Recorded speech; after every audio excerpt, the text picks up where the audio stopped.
Before you buy a pair of Nicks Chelseas, I want to give you everything you need to know so that you can choose the right Nicks Chelsea for you. Because this is a little bit of a different style of video where I want to play with this idea where we have a main channel video on the Rose Anvil 1 where we go through all the tests and all the details and all the layers and everything. And then I like having the idea or a video on the second channel where it's a little bit more of a deep dive going through all the different options, just covering all the stuff that we can't cover in the main channel video because it would be like 45 minutes long.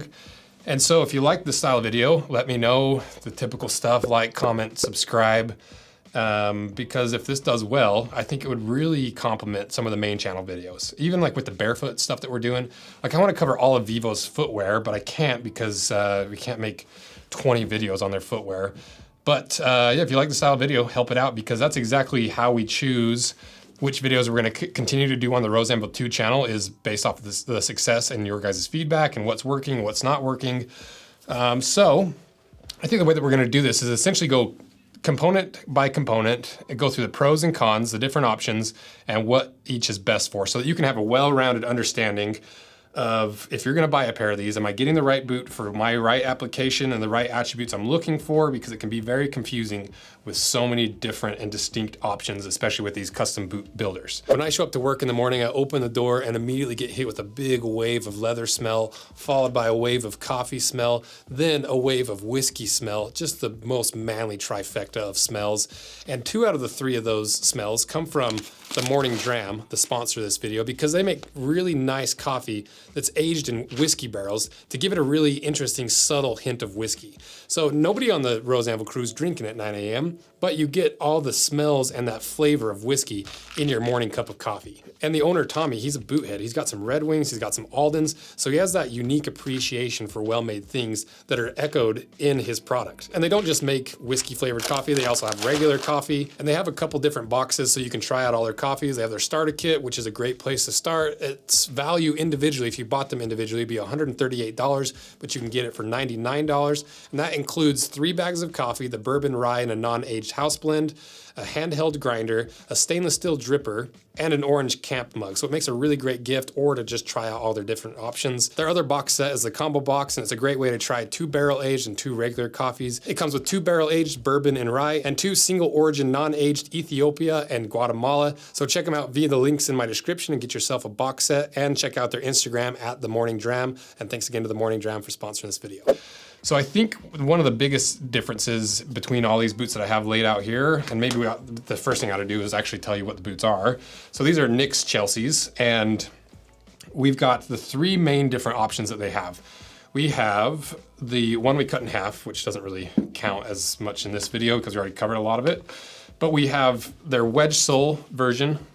We have their H&W more casual, dressier looking version, and we got their 55 last with the big knobby V100 on the bottom. So that covers all the different options with 3 different boots, and that's how we're gonna do this thing and see how it goes. So outsoles first. Like I said, there's 3 options: V100, V-bar, and the wedge sole. So the first option we'll go through is the V100, one of my favorite outsoles because I like a more ruggedy style boot. The pros of this is it is really grippy, it's really durable because of how thick the outsole actually is, and it has that ruggedy look to it. And so it just looks like a logger outsole. The cons of this style of outsole is it is heavier because there's so much rubber.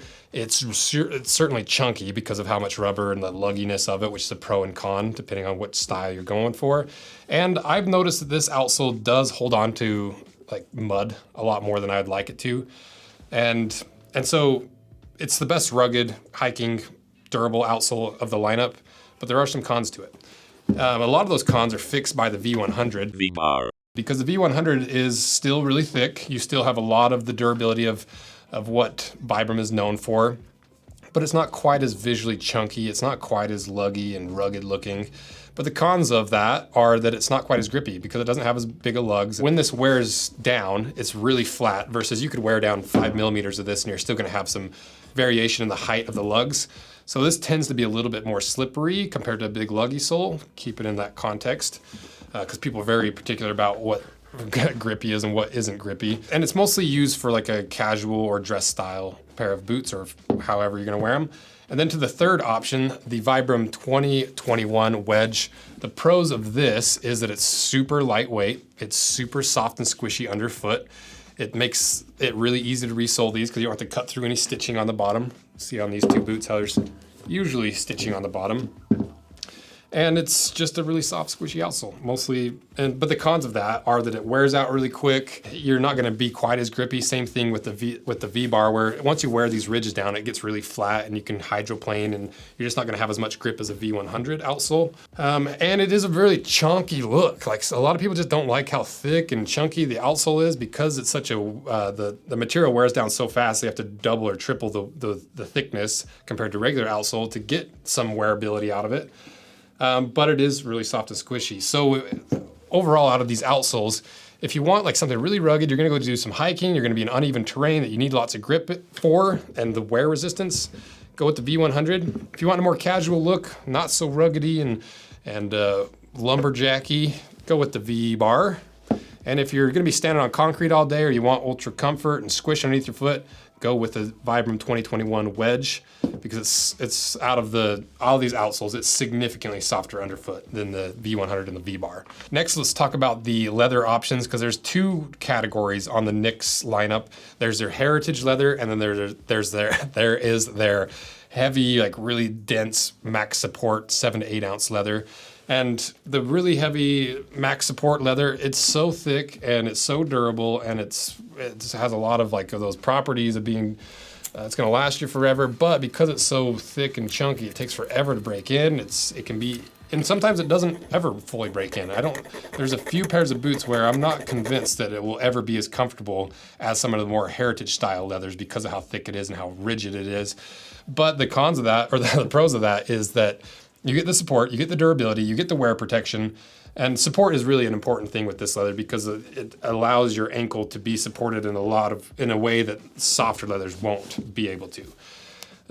The second type of leather is the heritage leather, where you're going to see like the Chrome XLs from Horween. You're going to see some Seidel leather that's more of a show leather that's made for the look more than is the durability. Not that it's any less durable than a regular pair of boots. Like, I would still wager that most of the leathers that NIX offers is just as durable, if not more durable than any Red Wing leather, especially because of how thick it is.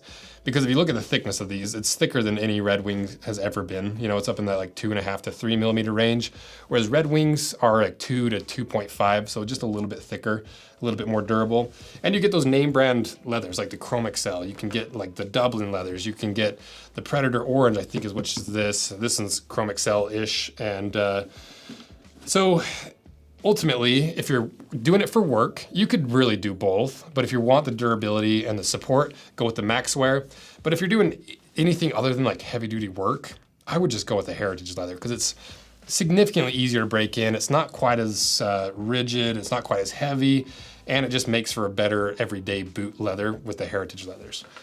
And they're just prettier. They have like a lot of character in them, and they're unique. They smell nice, like that Chrome XL smell. It's pretty hard to beat. The only leather I enjoy the smell of more than Chrome XL is either cordovan or like the horsehide Chrome XL. It's pretty tasty smelling. Next to one of the more confusing parts of NIX boots, and basically any of these Pacific Northwest boots, are the lasts. And you might be wondering, what is the last? Well, it is what is put inside of the boot, or what the boot is formed around to give it its particular shape. You notice how different these two shapes are? That's because the last that it's built on, that hard plastic last, is a particular shape with a particular arch height. And so NIX really has 3 lasts: the 55 last, the H&W last, and I think it's like the 11067 last, but they don't have that in the Chelsea boot, so we won't even worry about it. So if we go over the 55 first, the pros of the 55 is an ungodly amount of arch support. It is so ridiculous, because if you look at this cross section, this is one of the Roberts boots, you can see that really heavy wedge right there underneath the arch of your foot that builds up that arch support, so that your arch kind of cups that and holds on rather than sliding to the front of your boot. And so the 55 last is a high heel, high arch boot. And the pros of that are everything that we're trying to figure out with the arch march versus barefoot February? Does arch support actually make it more comfortable? Does it actually correct your posture? You know, there's all these claims about high arch stuff, but just for my experience with the high arch boots, I just like the way it feels. I like that arch support built up. It takes forever to break them in, but it really is unlike any other boot you've ever owned. If you've never owned like something on like a high arch last, the only problem with them is they're just so stinking chunky and big, and like I'm 6'4", and this would make me too. Not that I don't want to be tall, but as a tall guy putting on a giant heel, it just feels weird. And I just don't like the look of it personally. So that's why all the collabs I've done with Nicks, including the Indy 2, they're always on the H&W list, but there are those benefits of the arch support and the comfort. And if you're a really big boot guy, you at least need to have one high arch boot in your arsenal, just so you can understand and have that really unique feeling of a broken in arch support boot. It's pretty cool. The next last is their 55 H&W. That this Chelsea with the V-bars built on, and the wedge is also built on. So this is basically a lower arch version of the 55 with a little bit wider toe box. Because if you look at the cross sections, they're very similar, except for the 55 has that little wedge of leather, where the H&W does not have that wedge. And so with the 55, you have the leather midsole, the leather shank, the leather arch support, and the leather insole. Whereas with the H&W, you just have the leather midsole, leather shank, and leather insole. So it's just missing that little arch support piece, which is like a 1/4 inch thick. So it does make quite a bit of difference. It still has a lot of arch support. You know, it's still compared to like any other boot is like a high arch boot, because you can definitely feel the difference between this and like a pair of Thursdays or Red Wings or Thorogoods or anything like that. You definitely have way more arch support because that shank builds that up, and the fact that it is a little bit higher heel compared to like most heritage casual boots. And the interesting thing about the H&W last is it's slightly different from which outsole you use. So if we look at the wedge sole compared to the non-wedge sole H&W last, you'll notice that from the cross section, it looks like it's missing one layer of leather. And it's not that it's missing it, it's just that they sand it down. So the wedge soles basically have the midsole leather and the insole leather, and the shank is like sanded down and put into the midsole sanded down, and the shank is inserted into that cavity.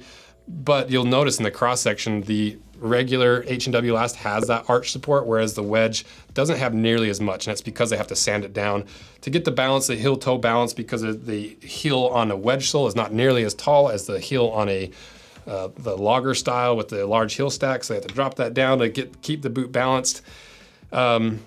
And so if you were to rank these in most arch support to least arch support, it would be the 55, the H&W with the regular outsoles, and then the least arch support is the H&W with the wedge sole.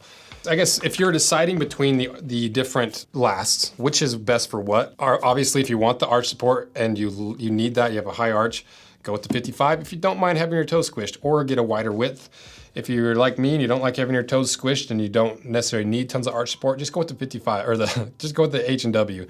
I usually, like 9 times out of 10, I tell people just get the H&W last, because it's so much easier to fit and so much easier to break in. It's just a lot more easy of a process. But if you want to go for it, do the 55. Try a high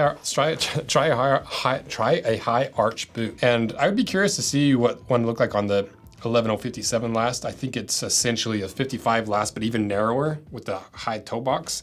I don't know how people fit in that, if that's true, because all the Pacific Northwest brands have very narrow toe boxes. Speaking of toes and toes boxes, there's 4 different types of toes you can get on this boot, or most of Nicks boots really. You can get the soft toe, the celastic toe, the composite toe, and the steel toe. And starting with the soft toe, the pros of the soft toe is that it allows a little bit more room for expansion of your toes. By having the soft toe with nothing in there except for the lining and the upper leather, that allows room for that toe box to collapse off the top and widen out on the side, allowing your room a little bit of spillover room left and right, so that your big toe and your pinky toe aren't as compressed. And so that's a huge benefit of the soft toe. But the other thing is it just looks more slim. Because it flattens out, because it widens out, it looks a little bit slimmer from the profile. And I like that look personally. I like a good flat toe box. You know, and moving up to the Celastic toe, we put the Celastic toe on the Indy 2 because occasionally I like a little bit of a bump toe. You know, there's some other benefits with, I forgot to go over the cons for the soft toe. The cons of the soft toe is there's no protection, and some people don't like the rolls and wrinkles and folds, and it's harder to shine, but that's about it. But the Celastic toe, it keeps that shape so you can shine it. It does give you just a little bit more protection, but it is a little bit harder to expand out because you're not just expanding leather that's gonna flatten out. You have to actually collapse that Celastic, which is a lot firmer, and it doesn't want to expand nearly as much. And so it's gonna be a little bit tighter and less room to expand. And then if we go to the composite toe, people like composite toes because it's electrical hazard safe. It's a little bit lighter than a steel toe, but it still offers protection versus a steel toe, like we smushed in this video of their steel toe version. It's heavier, it gives you protection, but it also gets cold in winter, whereas the composite toe doesn't absorb the cold, doesn't release its heat as much, whatever thermodynamic law I'm trying to describe. And so if you're really trying to decide between a composite and a steel toe, I usually just tell people to get a composite. You know, I think there's a little less wiggle room, but either way, steel toes and composite toes still kind of suck because they're never going to expand because they're solid materials. And so deciding between them, if you just wanted a classic heritage look with like all the rolls and folds, go with a soft toe. That's what I get 9 times out of 10. If you want that bump on the toe, like we did with the Indy 2, because I wanted that bump here to balance out the chunkiness of the rest of the boot, because I just didn't like it slimming out so much the toe. I wanted a little bit of bulk there for the design. Go with that. But if you need safety, I pretty much explained the difference between the safeties, and yeah, if you need a safety toe, you probably already know what you need. The next thing to cover is, there's 2 things that I don't like to see on boots for like really long longevity, like from the longevity standpoint. Zippers, I absolutely hate. 9.99 times out of 10. I don't want to see a zipper on a boot. There's an occasional reason for it, and there's purposes, and it works on occasion. And same with goring on the side, you know, like, it just is not my favorite material because it wears out faster than leather will, it stretches out. But the interesting thing about what Nix has done with the goring is, hypothetically, your goring should last at least as long as your outsole does.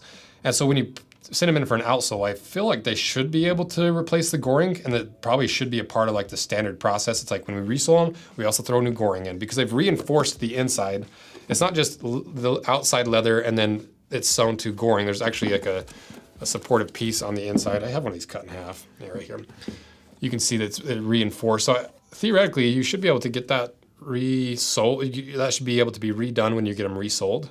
So I don't know for sure. That's not like the Nix official stance, because this isn't like a Nix sponsored video or anything. But if they're not doing that, they should, because that's the one fail point in this boot. But they've done a couple interesting things to kind of solve that problem. The first thing is, the coolest thing about this boot, in my opinion, is that I don't know how anyone has never thought about this before Nix. Not that Nix isn't capable of thinking about it, but it just, for so many Chelsea boots, you think that somebody would have been like, hey, you know what? That goring is pretty vulnerable. Like maybe we should cover it with some leather or something. And so Nix, as far as I know, is the first one that's ever done this, where they actually have those flaps that go over top of the goring, so that when you're using these boots for hard manual labor, you're not snagging it on things, it's not being touched by flames, it's not open to as much water and dirt that could potentially seep in there. Maybe not dirt, but and honestly, if anything, maybe the dirt would build up more in these little flaps, but it should be pretty easy to clean. But it definitely is more like a work boot feature, but I like the look of it. I think it looks kind of cool. I kind of dig the fact that it's kind of incognito goring. You know, you just look at this boot and you're like, oh, it's cool, Chelsea. And then it expands and you see that little goring. It's a really cool thing that Nix did there. I think it's a praiseworthy, if they were the ones that actually innovated that, because I've never seen it done by anyone else before. So if you do know if Nix was the first one to do it, let me know in the comments, because I'm curious if they were the ones that invented it.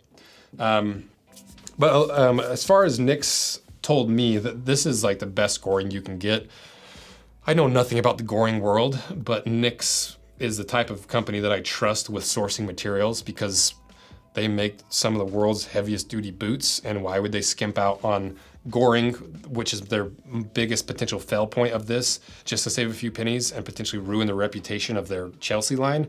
So I think, as far as I could tell, it seemed like a high quality Goring, because I've compared it to the Goring on like Blundstones and Redbacks and some of these other foam Chelsea boots, and it definitely is a little bit sturdier.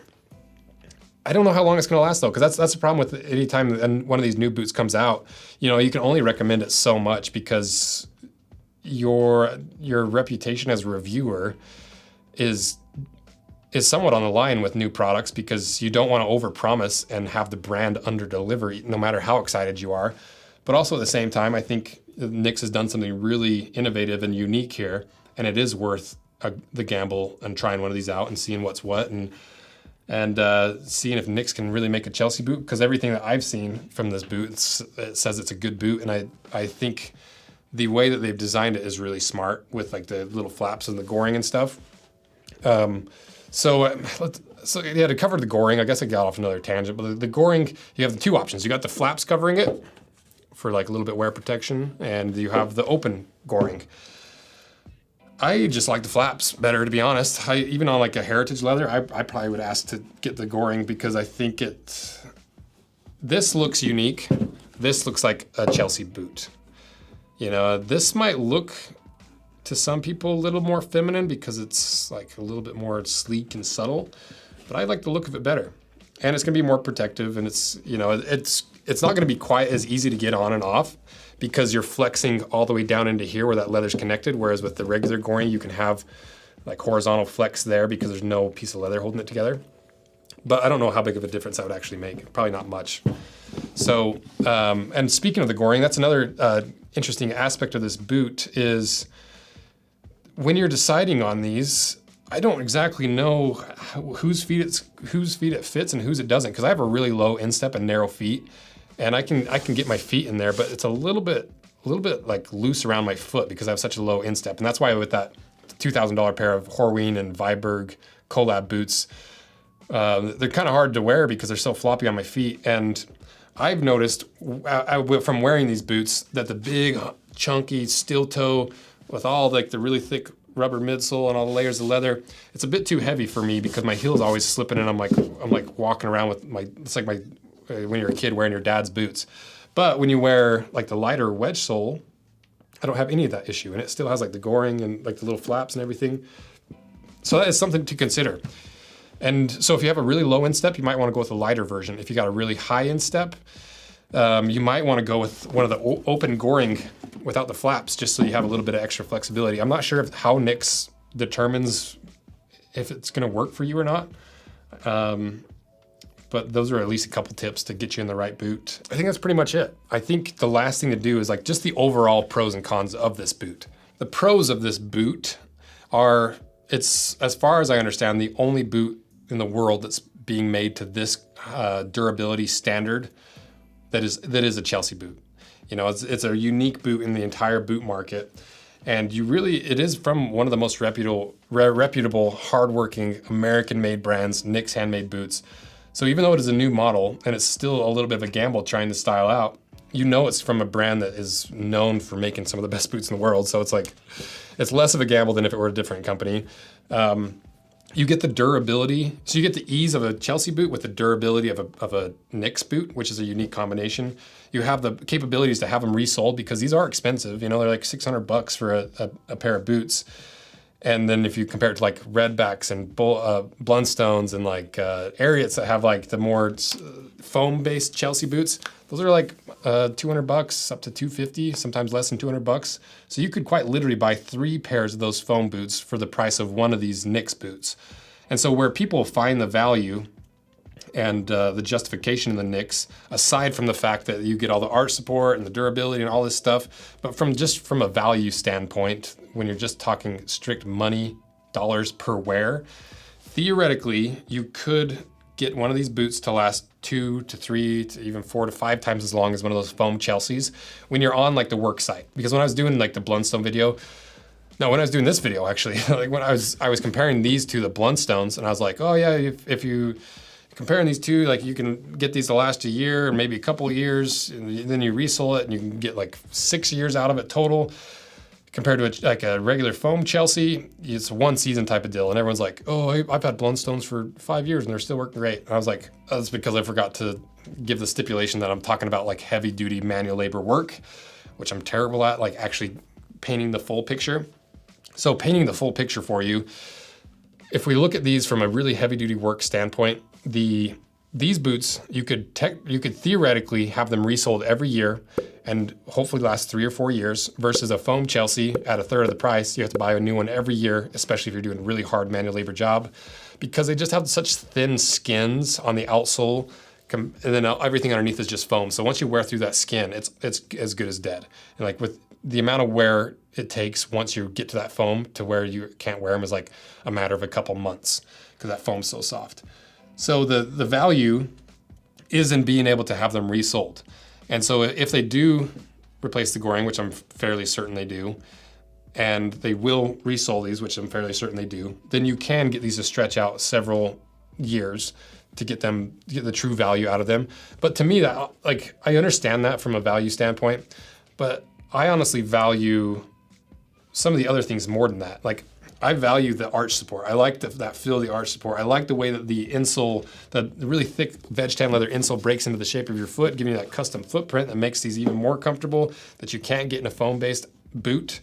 And so there's those attributes, and even just having a totally American-made leather boot made to the best standard, because like this is quite literally the most durable Chelsea boot in the entire world that you can actually buy. You know, I'm sure someone out there's made a more durable one, but like with any size of scale, this is far and away the most durable Chelsea boot. And there's something valuable about that from like a real intrinsic standpoint, but also from just a personal interest standpoint, because it's just fun to own the best of the best.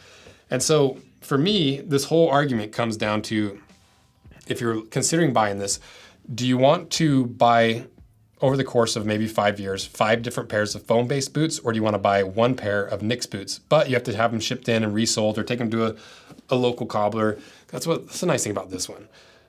It's so easy to resole. You can have anyone do it. But that's kind of what it comes down to, you know. And like weight versus lightweight, comfort underfoot versus molding underneath of your foot. Like the shape of molding is maybe not the best word, not that these mold, but like the contouring to the shape of your foot underneath. And so it's not really an argument I can make or a decision I can make for you. I just kind of present the information and you make a decision based off of that. But if I were to choose one boot out of this lineup to actually wear, no surprise, I'd probably wear these wedge soles, because they're so stinking comfortable. And I like the goring on the outside, or like the flaps protecting the goring, and they are lighter weight, like significantly lighter than the other 2 boots.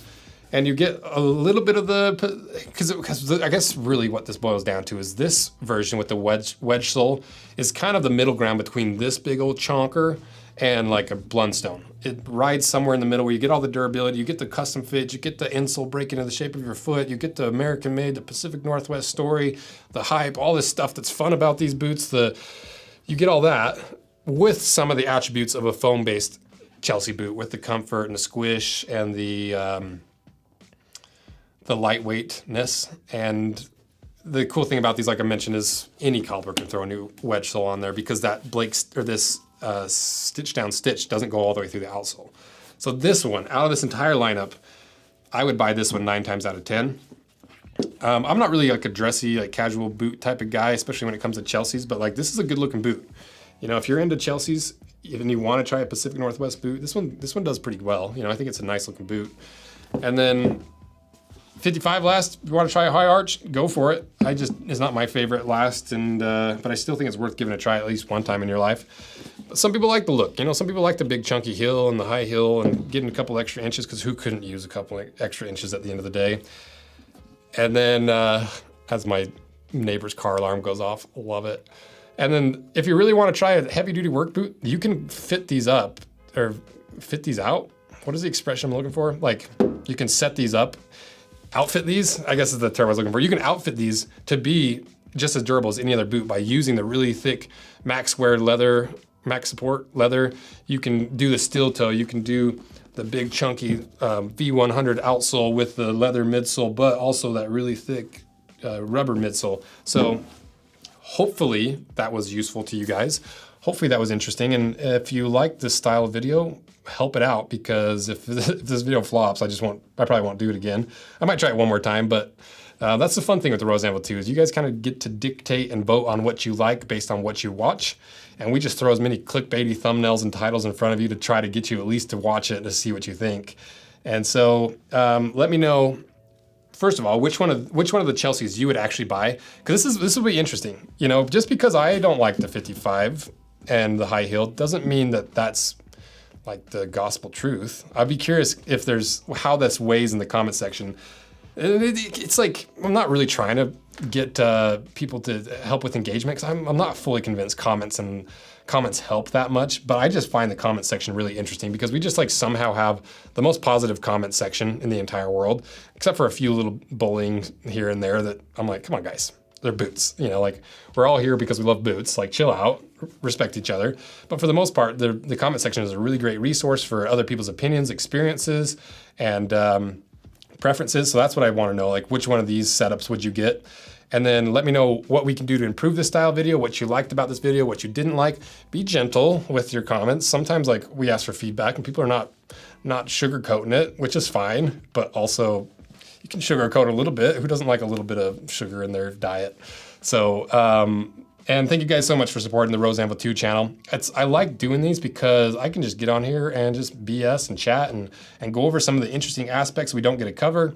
It's nice supplementary content, and as long as it keeps working, we'll keep doing it. So support as much as you can, share it, all the other stuff that everyone's always asking for. But most importantly, just subscribe. That's really, if I were to ask for one thing, subscribe, because that's an important number. It drives traffic, all the other stuff.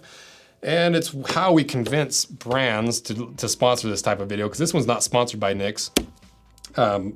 But this was kind of a trial run, so I could be like, hey, brands, see this video? Like, people liked it. Like, you want to sponsor another video and like show the consumer all your different options? And so lots of rambling, but thank you guys so much for everything you do. I love doing these videos. It's a good time. And check out NYX via the link in the description. And check out all their Chelseas and their other boots and all the other videos we've made. We've covered their 55 last in the NYX Roberts. We've covered the H&W last like 20 times. We've covered their wedge sole in the mock toe video we did. Oh, another thing, let me know what your ideas are for the Indy 3. I have some cool ideas, but like I said, I want to hear what you guys are looking for in the Indy 3. So thank you guys so much. See ya.